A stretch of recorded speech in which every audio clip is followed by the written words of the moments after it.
A igreja ataviada e gloriosa manifestará o caráter de Cristo. A igreja só é forte quando é fraca, só está cheia quando está vazia.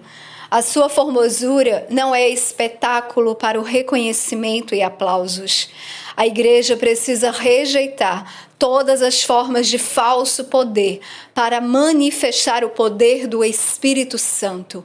Uma igreja aperfeiçoada no amor e não na sua própria glória. Aperfeiçoada ainda na unidade da fé e no conhecimento do Filho de Deus, a maturidade e a plenitude de Cristo. Há um propósito do coração de Deus, o plano estabelecido no tempo determinado do Senhor.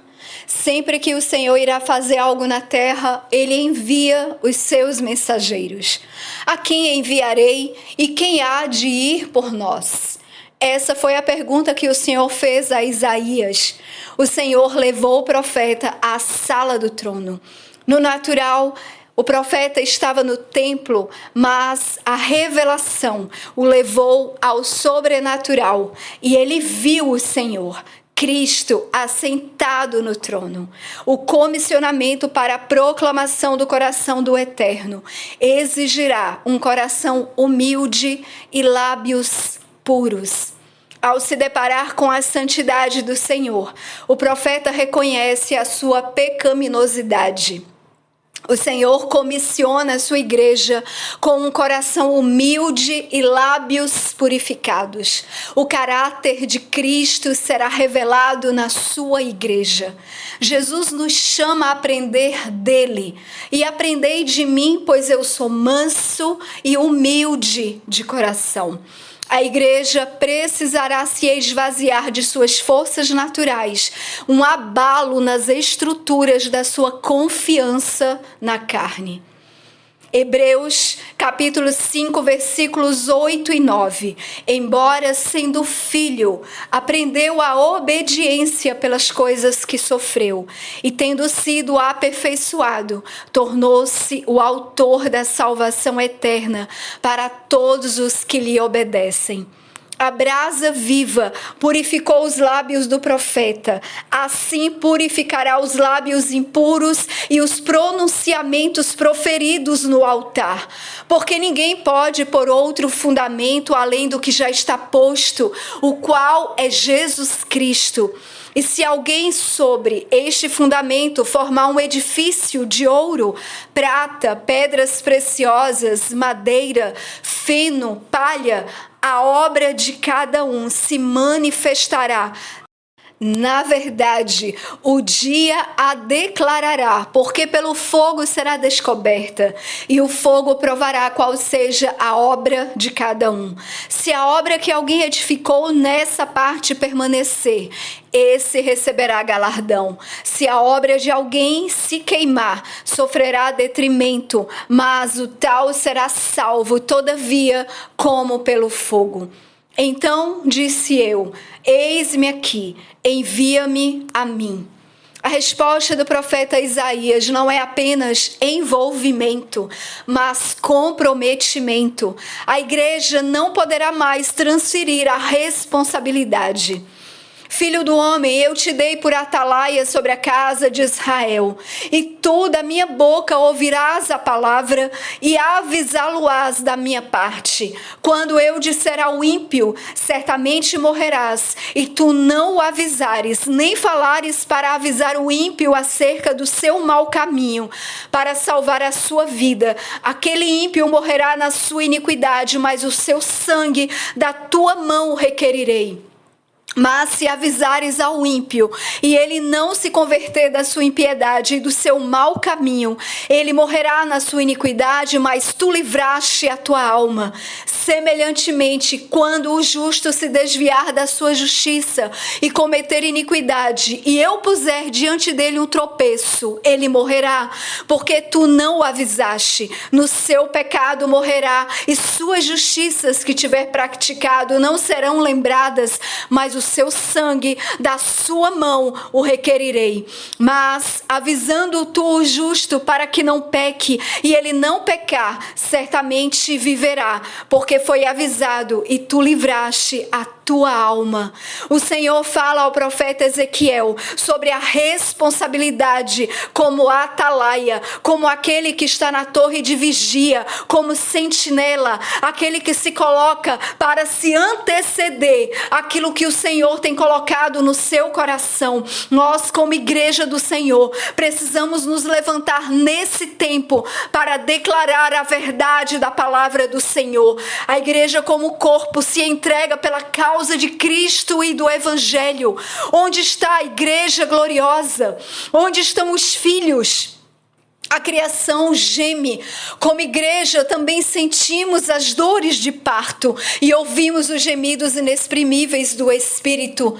Há um clamor dos céus para a revelação da glória, um extraordinário peso eterno de glória, não olhando para as coisas que se veem, mas para as coisas que não se veem, porque o que vemos no natural é temporal, mas o que geramos pelo Espírito é eterno. O chamado da igreja é para mover os céus e tocar a terra. Somos a igreja do Deus vivo, a coluna e fundamento da verdade. E fundamentados na verdade da palavra, não podemos fechar os nossos olhos para o tempo de apostasia. Muitos estão deixando a verdade para dar ouvidos a espíritos enganadores e a doutrina de demônios, falando mentiras em hipocrisia e as suas mentes cauterizadas. A morte nos púlpitos. Para a igreja preparada, o discernimento dos tempos e das estações. Portanto, não durmamos, mas vigiemos e sejamos prudentes. O Senhor chama a igreja para alimentar as ovelhas destinadas à matança. Alimenta as ovelhas da matança, cujos possuidores as matam e não se têm por culpados. E aqueles que as vendem dizem: bendito seja o Senhor, pois estou rico, e os seus próprios pastores não têm piedade delas. A igreja gloriosa receberá do Espírito um batismo de amor e voltará à origem com um coração como o de Cristo. Sofrerá perseguições e grande tribulação. Aos olhos naturais, uma igreja sem força, porém para o Senhor, a igreja fiel até a morte. A igreja ataviada, com vestes resplandecentes, denunciará o engano, proclamando a verdade da palavra.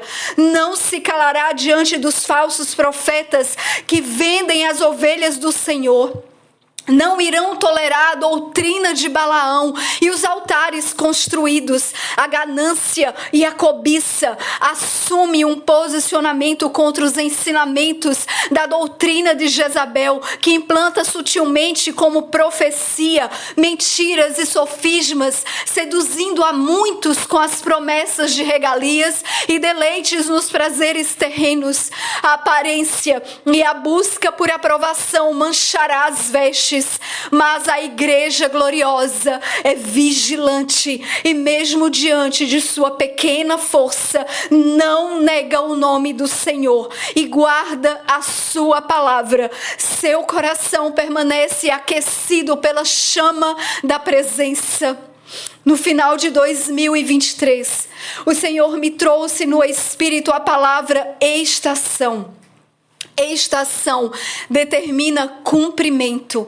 A estação da colheita, anunciada pelas chuvas temporã e serôdia, no livro do profeta Joel, capítulo 2, são um prenúncio do derramar do Espírito, antes que venha o grande e terrível dia do Senhor. Não temas, ó terra, regozija-te e alegra-te, porque o Senhor fará grandes coisas. Não temais, animais do campo, porque os pastos do deserto reverdecerão, porque a árvore dará o seu fruto, a figueira e a videira darão a sua força. Então alegrai-vos, filhos de Sião, e regozijai-vos no Senhor vosso Deus, porque Ele vos dará a chuva temporã moderadamente poderosamente. Ele fará descer para vós a chuva, a temporã e a serôdia no primeiro mês. E as eiras se encherão de trigo, e os lagares transbordarão de vinho e azeite. E acontecerá que depois derramarei o meu espírito sobre toda a carne, e vossos filhos e vossas filhas profetizarão. Os vossos velhos sonharão sonhos e vossos jovens verão visões. E também sobre os servos e sobre as servas naqueles dias derramarei o meu espírito. Aleluia! E mostrarei maravilhas no céu e na terra, sangue e fogo e pilares de fumaça. O sol se converterá em trevas e a lua em sangue, antes que venha o grande e terrível dia do Senhor. E acontecerá que todo aquele que invocar o nome do Senhor será salvo, porque no monte Sião e em Jerusalém haverá livramento, assim como disse o Senhor, e entre os remanescentes, aqueles que o Senhor irá chamar. Aleluia! A chuva temporã em Atos 2 foi derramada como cumprimento da promessa dada pelo Pai. A igreja foi revestida de poder e um grande quebrantamento produziu uma colheita de corações contritos. Com a perseguição, a igreja primitiva se moveu, alcançando povos, línguas e nações. A chuva serôdia representa as últimas chuvas. A chuva de verão, a estação da colheita antes da vinda do Senhor. Na estação que se aproxima, o derramar do Espírito será sem medidas e transbordante. Uma grande colheita de almas, uma movimentação de ceifeiros para a grande seara. O Senhor enviará os trabalhadores da última hora, homens e mulheres, cheios do Espírito Santo, preparados pelo batismo de um coração humilde como o de Jesus, dispostos a gastar as suas vidas até que o Senhor volte. Eu, Jesus, enviei o meu anjo para testificar-vos destas coisas nas igrejas. Eu sou a raiz e a descendência de Davi e a brilhante estrela da manhã. E o Espírito e a noiva dizem: vem. E aquele que ouve, diga: vem. E aquele que tem sede, venha. E aquele que quiser, tome gratuitamente da água da vida. Aquele que testifica estas coisas diz: certamente eu venho rápido. Amém. Assim seja. Vem, Senhor Jesus. Maranata, o tempo é urgente.